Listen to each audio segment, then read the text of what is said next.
आप लोगों ने दिसंबर 22 के कुछ न्यूमेरिकल क्वेश्चंस पूछे हैं। क्वेश्चन 1 का फर्स्ट पार्ट है, ये देखो। इसमें आपको डिफाइन करना है इंटीग्रिटी रूल। इंटीग्रिटी रूल्स मैंने आपको बताया है, 2 इंटीग्रिटी रूल्स होते हैं, उसका डेफिनेशन आप लिखोगे। उसके बाद यहाँ पे 2 टेबल दिया हुआ है, कस्टमर टेबल। इस कस्टमर टेबल में 2 रिकॉर्ड की एंट्री भी दिया हुआ है। एक और टेबल है सेल्स ऑर्डर टेबल, इसमें अभी कोई किसी भी रिकॉर्ड की एंट्री नहीं है। आप यहाँ देख सकते हो, ये प्राइमरी की है और इस टेबल में ये भी प्राइमरी है। तो बताओ यहाँ पर ये कस्टमर नंबर क्या होगा इस टेबल में, ये हो जाएगा आपका फॉरेन की। यही तो इंटीग्रिटी रूल्स है कि आप एक टेबल का प्राइमरी की दूसरे टेबल में फॉरेन की बन जाता है। ओके, चलिए अब इसको 1 बाय 1 हम लोग एक्सप्लेन करेंगे। पहले क्वेश्चन समझ लो, इस क्वेश्चन में क्या करना है। देखो यहाँ पर आपके 4 रिकॉर्ड की एंट्री करनी है। ये कौन से टेबल में, सेल्स ऑर्डर टेबल में। यानी ये इस टेबल में आपको रिकॉर्ड इंसर्ट करना है। इंसर्ट करने का मतलब है आपको सिर्फ ये जज करना है यहाँ पर कि जब इस रिकॉर्ड को इंसर्ट करोगे तो इसमें कौन से रूल का वायलेशन होगा, ये आपको बताया है। देख सकते हो यहाँ पे क्वेश्चन में मेंशन है कि जो इंटीग्रिटी रूल्स के वायलेशन है वो आपको बताना है, एक्सप्लेन करना है। ठीक है, तो क्वेश्चन आपको समझ में आ गया होगा। ओके, ये अब देखते हैं इसका आंसर आप किस तरह से राइट करोगे। सबसे पहले इंटीग्रिटी रूल्स को आपको डिफाइन कर देना चाहिए। इसमें मैंने आपको बताया था हर एक टेबल में एक प्राइमरी की होगा और प्राइमरी की कभी भी नल नहीं हो सकता है। ये डेफिनेशन आपको राइट करना है। रेफरेंशियल इंटीग्रिटी रूल्स में आपको ये डिफाइन करना है कि जो फॉरेन की होगा किसी दूसरे टेबल में वो प्राइमरी की जरूर होगा। यानी फॉरेन की जो वैल्यू है वो प्राइमरी की वाले वैल्यू से मैच होना चाहिए जो अनदर किसी और टेबल में आपने बनाया हुआ है। एक चीज और मैं डिफाइन कर देता हूँ यहाँ पर कि ये जो रेफरेंशियल इंटीग्रिटी में यानी जो फॉरेन की आप बनाओगे वो फॉरेन की वैल्यू नल भी हो सकता है। यदि आपने कॉलम डिफाइन करते समय किसी ने नॉट नल कंस्टेंट्स को डिफाइन नहीं किया है तो उसकी वैल्यू को नल किया जा सकता है। ठीक है, तो ये भी आपको माइंड करना है कि ये नल हो सकता है। यानी जो रेफरेंशियल इंटीग्रिटी में फॉरेन की वैल्यू नल हो सकता है और वो या फिर प्राइमरी की से मैच होना चाहिए, यानी प्राइमरी की वाले फील्ड से मैच होना चाहिए। ठीक है, तो ये इंटीग्रिटी रूल है। मैंने और भी अलग तरीके से लिखवा रखा है, तो डेफिनेशन आप इसको जैसा चाहो आप लिख सकते हो। ओके, चलिए अब हम लोग 1 बाय 1 ये सभी रिकॉर्ड को इंसर्ट करके देखेंगे कि इसमें किस तरह के रूल्स का वायलेशन होने वाला है। ठीक है, तो टेबल जिसमें रिकॉर्ड इंसर्ट करना है वो है आपका सेल्स ऑर्डर। और इसमें कौन कौन से कॉलम दिया हुआ है, ऑर्डर नंबर है, डेट है और उसके बाद क्या है, एक कस्टमर नंबर दे रखा है। राइट, कस्टमर नंबर क्या है, फॉरेन की होगा, मैंने पहले ही डिस्कस कर लिया है। ऑर्डर नंबर क्या होगा, प्राइमरी। बेसिकली आपको प्राइमरी के फॉरेन की पे चेक करना है। ठीक है, तो प्राइमरी की में देखो हमने इंसर्ट किया है 013 और डेटा इंसर्ट किया हुआ है और C15। अब इसमें रूल क्या चेक करोगे, जो प्राइमरी की है नल नहीं होना चाहिए, ये बिल्कुल सेटिस्फाई कर रहा है यहाँ पर, नॉट नल। राइट, उसके बाद आप देखो ये मैच होना चाहिए, यस ये मैच हो रहा है। तो इसका मतलब क्या है, आप फर्स्ट क्वेश्चन का आंसर क्या होगा इसका, नो वायलेशन, यानी इसमें कोई भी वायलेशन नहीं है रूल का। ठीक है, तो इस तरह से आप लिखिए, रीजन भी लिख देना, जैसे मैं बता रहा हूँ कि ये नल नहीं है, बिल्कुल इसको सेटिस्फाई कर रहा है और ये रिकॉर्ड मैच हो रहा है, इस वजह से उसका कोई भी वायलेशन नहीं है। ओके, चलिए ठीक है। सेकेंड क्वेश्चन में देखो, सेकेंड क्वेश्चन में आपका इंसर्ट किया हुआ है 4014। देखो यूनिक वैल्यू है और नल नहीं है, यानी यूनिक भी होना चाहिए, मतलब डुप्लीकेट नहीं है इसमें, ये यूनिक है। और यहाँ पर ये नल दिया हुआ है, ये देखना है। नल का मतलब है ये एक्सेप्टेबल है, यानी नल हो सकता है, नल पॉसिबल है कब, जब यदि इसमें आपने नॉट नल कंस्ट्रेंट डिफाइन नहीं किया हुआ है। पता है ना, नॉट नल, नॉट नल एक कंस्ट्रेंट होता है, टेबल बनाते समय आप डिफाइन कर देते हो, तो ये यदि डिफाइन किया हुआ है तो नल एक्सेप्ट नहीं करेगा। ये डिफाइन नहीं किया हुआ है, ये डिफाइन नहीं किया हुआ है तो नल एक्सेप्ट कर सकता है। मेरा कहने का मतलब ये है। ठीक है, यानी इंटीग्रिटी रेफरेंशियल रूल की बात करें तो वो नल एक्सेप्ट करता है, जो फॉरेन है नल एक्सेप्ट करता है। तो इसका मतलब है यहाँ भी कोई वायलेशन नहीं है, इस रूल का कोई भी वायलेशन नहीं है। ठीक है, डन। तो ये भी क्वेश्चन आपने कर लिया। ओके, अब देखो थर्ड क्वेश्चन में आपने रिकॉर्ड क्या इंसर्ट करना है, देख लो 0। इसमें बता सकते हो आप लोग क्या वायलेशन है, यस 015 डेट और ये देखो C17।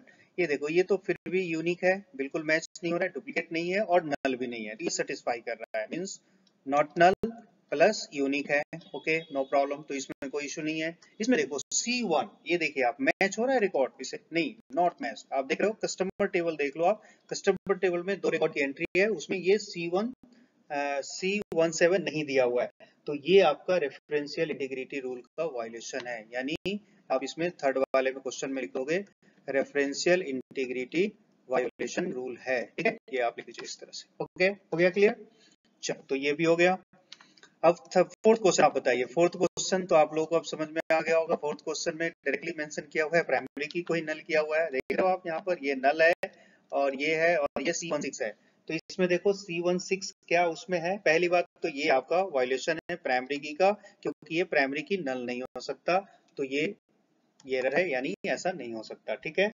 उसके बाद रेफरेंशियल इंटीग्रिटी में देखो ये एग्जिस्ट हो रहा है, C16 एग्जिस्ट हो रहा है, टेबल में देखिए एग्जिस्ट हो रहा है, तो इसमें कोई इशू नहीं है, यहाँ पर कोई इशू नहीं है, बट यहाँ पर एन इश्यूज है इसके साथ, क्योंकि प्राइमरी की नल किया हुआ है। तो इसका मतलब है फोर्थ वाले में ये रूल का वायलेशन है। कौन से रूल का वायलेशन है? प्राइमरी की यहाँ पर नल है, ये वाले रूल का वायलेशन है, तो ये नहीं हो सकता। समझ में आ गया होगा? तो इस तरह से आप इसको एक बार एक्सप्लेन प्रॉपर तरीके से कर देना चाहिए। रीजन भी बताना होता है एग्जाम में, किस रीजन से वायलेट, आप कौन से रूल का वायलेशन हो रहा है, ये भी आपको डिफाइन करना चाहिए। ओके, देखो इस क्वेश्चन में आपको ये आइडेंटिफाई करना है कि ये जो गिवन शेड्यूल है ये सीरियलाइजेबल है या नहीं है। जैसा कि आप देख सकते हो इसमें T1 एंड T2 दो ट्रांजेक्शन दिए हुए हैं, इसके अंदर कुछ ऑपरेशंस है और इसके अंदर भी एक ऑपरेशन दिया हुआ है।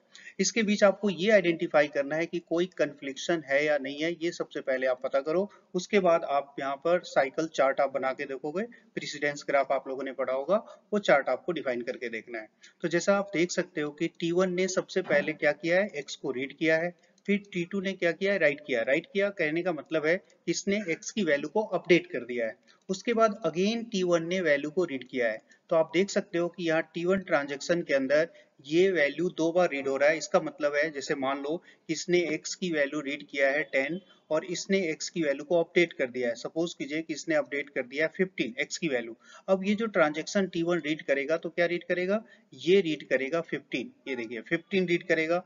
तो T1 ट्रांजेक्शन के अंदर जैसा कि आप देख सकते हो x की दो वैल्यू यहाँ पर डिस्प्ले होगा, रिप्रेजेंट होगा, x10 और x15। ये कन्फ्लिक्शन है, इसी को बोलते हैं हम लोग कन्फ्लिक्शन। तो यहाँ पर क्या कन्फ्लिक्शन हो रहा है, रीड राइट में ये कॉन्फ्लिक्शन हो रहा है, रीड राइट एंड रीड कॉन्फ्लिक्शन आप इसको कह सकते हो। ओके, उसके बाद आप देख सकते हो इसको जब हम लोग साइक्लिक ग्राफ बनाएंगे तो ये देखो T1 के बाद T2 और T2 के बाद फिर से T1 एग्जीक्यूट हो रहा है, तो ये ग्राफ एक साइकिल यहाँ पर क्रिएट कर रहा है। इसकी वजह से भी आप कह सकते हो कि ये शेड्यूल सीरियलाइजेबल नहीं हो सकता है।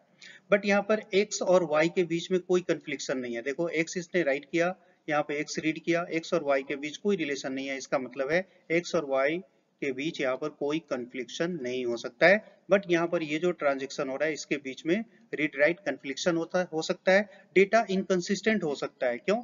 क्योंकि यहाँ पर ये 10 रीड कर रहा है x की वैल्यू और अगेन यहाँ पर 15 रीड कर रहा है। इस एग्जाम्पल के अकॉर्डिंग मैं आपको बता रहा हूँ। एग्जाम में लिखना कैसे है ये मैंने यहाँ पे राइट करके आपको बता दिया है, आप देख सकते हो। ये मैंने यहाँ पर राइट कर दिया है, प्रॉपर किस तरह से राइट करना है जो मैंने अभी आपको बताया वही चीज मैंने यहाँ पर लिखा हुआ है। T1 ने x की वैल्यू को रीड किया है, फिर T2 ने राइट किया है, उसके बाद T1 ने फिर से उसको रीड किया है। तो T1 ट्रांजेक्शन के अंदर x की दो वैल्यू डिस्प्ले हो रहा है, यानी डिफरेंट वैल्यू यहाँ पर डिस्प्ले होगा। इसी को बोलते हैं कंसिस्टेंसी प्रॉब्लम। ये कंसिस्टेंसी प्रॉब्लम क्रिएट करता है। हालांकि जब इस दोनों ट्रांजेक्शन को आप देखोगे तो इसका जो फाइनल आउटपुट होगा बिल्कुल सेम आ रहा है। तो इसीलिए ये सीरियल जो ट्रांजेक्शन है ये व्यू सीरियलाइजेबल हो सकता है, बट सीरियलाइजेबल नहीं हो सकता है। व्यू सीरियलाइजेबल ऐसा मैंने इसलिए बोला है कि दोनों का जो ट्रांजेक्शन है T1 T2 का, इसके आउटपुट पे कोई फर्क नहीं होगा, बट ये सीरियलाइजेबल नहीं हो सकता। क्यों? क्योंकि इसमें एक साइकिल बनाता है। इस ग्राफ के अंदर ये जो ग्राफ बनेगा प्रेसिडेंस ग्राफ, इसके अंदर एक साइकिल क्रिएट हो रहा है, जैसा कि मैंने यहाँ पर डिफाइन कर दिया है। तो एग्जाम में आपको इस तरह से राइट करना है और ये आप इस तरह से एक चार्ट बना के आप दिखाओगे, ये आपको मार्क्स मिलेगा।